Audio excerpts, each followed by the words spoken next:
সাধারণত প্রেস ক্লাবের হলরুম ব্যবহৃত হয় সংবাদ সম্মেলন কিংবা মত বিনিময়ের জন্য, কিন্তু সেখানে যদি হঠাৎ করে শুরু হয়ে যায় ধূপ দ্বীপ জেলে কোনো জীবিত নেতার পূজা, তবে কেমন হবে?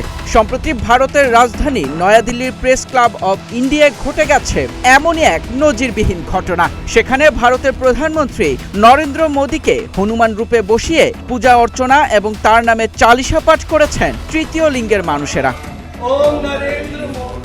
সংবাদ মাধ্যম দ্য অবজারভার পোস্টের সূত্রে জানা যায়, দিল্লির প্রেস ক্লাবে গত বৃহস্পতিবার এক ব্যতিক্রমী পূজার আয়োজন করে তৃতীয় লিঙ্গের জনগোষ্ঠীর একটি দল। সেখানে প্রধানমন্ত্রী নরেন্দ্র মোদীর ছবি ও হনুমান রূপ সংবলিত একটি বিশাল কার্ডবোর্ড স্থাপন করা হয়। এরপর ঐতিহ্যবাহী হনুমান চল্লিশার আদলে শ্রী মোদী চালিসা পাঠ করেন তারা। জয় মোদী মোদী ও হর হর মোদী স্লোগানে মুখরিত হয়ে ওঠে চারপাশ। অনুষ্ঠানে নেতৃত্ব দেন তৃতীয় লিঙ্গের স্থানীয় নেতা রাজন সিং এবং মহামণ্ডলেশ্বর বৈভবী। জানা গেছে, দিল্লিতে নরেন্দ্র মোদীকে উৎসর্গ করে একটি মন্দির নির্মাণের পরিকল্পনা করছেন তারা, আর সেই উদ্যোগের অংশ হিসেবেই আয়োজিত হয়েছিল এই ভক্তিমূলক আচার।